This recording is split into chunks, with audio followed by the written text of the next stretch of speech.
Assalamualaikum warahmatullahi wabarakatuh. Perkenalkan, nama saya Muhammad Rizal Lutfiandi dari kelas C4 Manajemen Perubahan. Tujuan video ini dibuat untuk memenuhi tugas mata kuliah konsentrasi manajemen perubahan dengan dosen pengampu Bapak Robi Jirni, Yilma SSMM.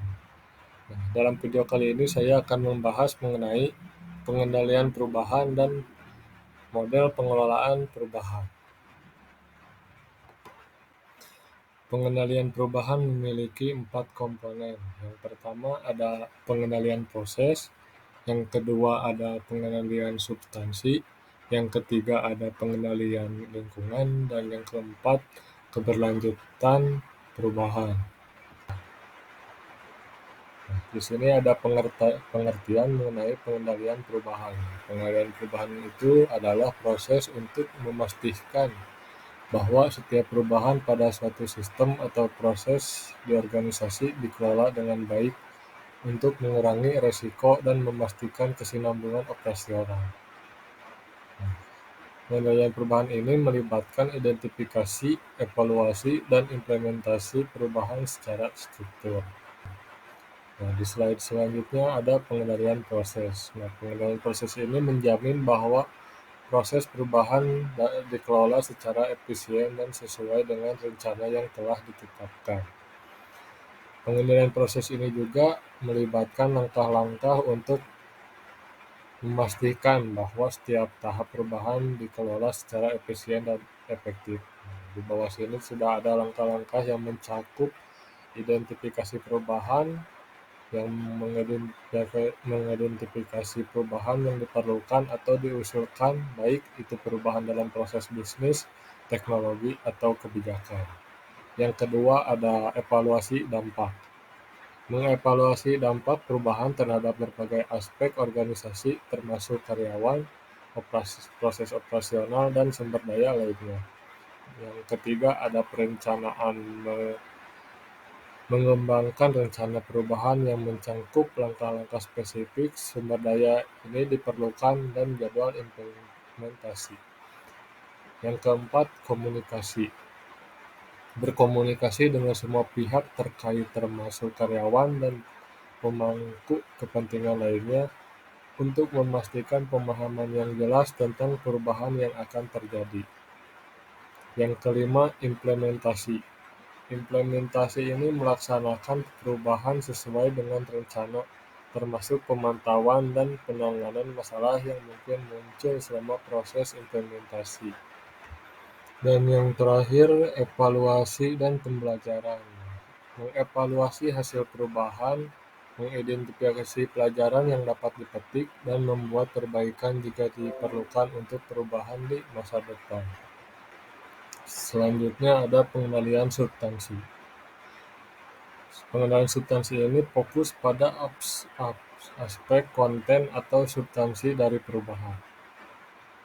Pengendalian substansi ini memastikan bahwa perubahan tersebut memiliki dampak yang diinginkan dan sesuai dengan tujuan organisasi.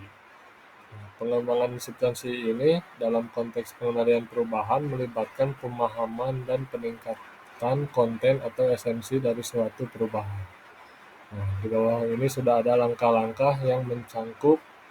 Yang pertama ada analisis kebutuhan, memahami secara mendalam alasan dibalik perubahan dan kebutuhan organisasi yang mendasarinya. Yang kedua, penyusunan rencana perubahan yang mengembangkan rencana yang jelas tentang apa yang akan berubah, mengapa, dan bagaimana perubahan akan diimplementasikan. Yang ketiga, konsultasi stakeholder. Nah, ini melibatkan pemangku kepentingan dalam pengembangan substansi untuk mendapatkan masukan dan dukungan yang diperlukan. Yang keempat, pengelolaan risiko. Nah, menilai potensi dampak negatif yang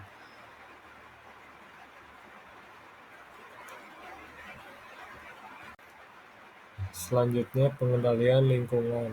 Memperhatikan faktor-faktor lingkungan yang dapat mempengaruhi perubahan, termasuk faktor internal dan eksternal yang perlu dikelola agar perubahan berjalan lancar. Perubahan substansi dalam konteks pengendalian perubahan melibatkan pemahaman dan peningkatan konten atau esensi dari suatu perubahan. Langkah-langkahnya seperti pengendalian substansi. Selanjutnya, keberlanjutan perubahan. Mencangkup langkah-langkah untuk memastikan bahwa perubahan yang diimplementasikan dapat dijaga dan berlanjut dalam jangka panjang, termasuk pembentukan budaya organisasi yang mendukung perubahan. Yang pertama, budaya organisasi. Tujuannya untuk membangun budaya organisasi yang mendukung inovasi dan perubahan, sehingga perubahan menjadi bagian dari rutinitas sehari-hari. Yang kedua, pemantauan dan evolusi berkelanjutan. Tujuannya melakukan pemantauan terus-menerus terhadap kinerja perubahan, mengidentifikasi area yang memerlukan peningkatan, dan menyesuaikan strategi perubahan sesuai kebutuhan. Yang ketiga, partisipasi karyawan.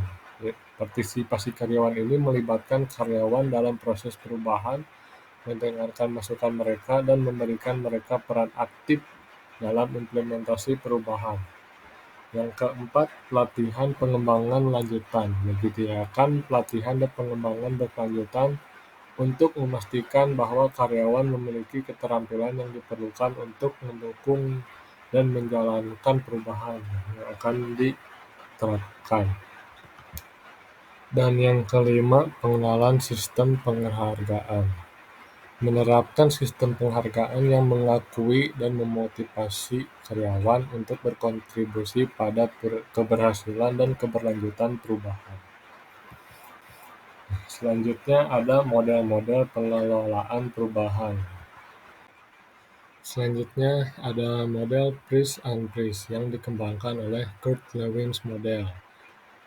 Yang pertama akan saya bahas adalah Price atau pembekuan. Tahap pertama dalam model ini melibatkan menciptakan stabilitas atau keadaan pembekuan di dalam organisasi. Ini dapat mencangkup mempertahankan praktik-praktik yang sudah ada dan menghentikan perubahan sementara.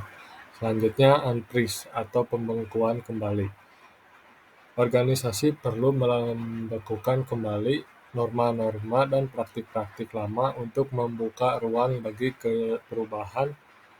Ini melibatkan memahami kebutuhan dan rasionalisasi di balik perubahan yang diinginkan. Unfreeze menciptakan kesadaran tentang perlunya perubahan dan mempersiapkan organisasi untuk menerima perubahan atau change melaksanakan perubahan itu sendiri. Refreeze menstabilkan perubahan di dalam organisasi untuk membuatnya menjadi bagian yang terpisahkan dari budaya dan rutinitas. Selanjutnya, model force field. Model force field ini dikembangkan oleh Kurt Lewin dan menciptakan gambaran bahwa perubahan dalam organisasi dipengaruhi oleh gaya dorongan atau forces for change dan gaya hambatan atau restraining forces. Yang pertama, gaya dorongan ini merupakan faktor-faktor yang mendorong perubahan, seperti keinginan untuk berinovasi, meningkatkan efisiensi, atau memenuhi tuntutan pasar. Dan selanjutnya, gaya hambatan merupakan faktor-faktor yang akan menghambat perubahan seperti resistensi karyawan, birokrasi, atau ketidakpastian.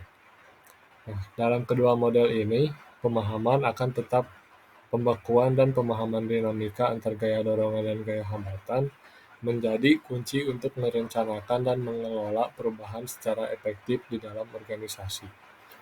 Setiap model ini memiliki keunikan dan dapat dipilih sesuai dengan kebutuhan dan konteks spesifik organisasi yang mengalami perubahan.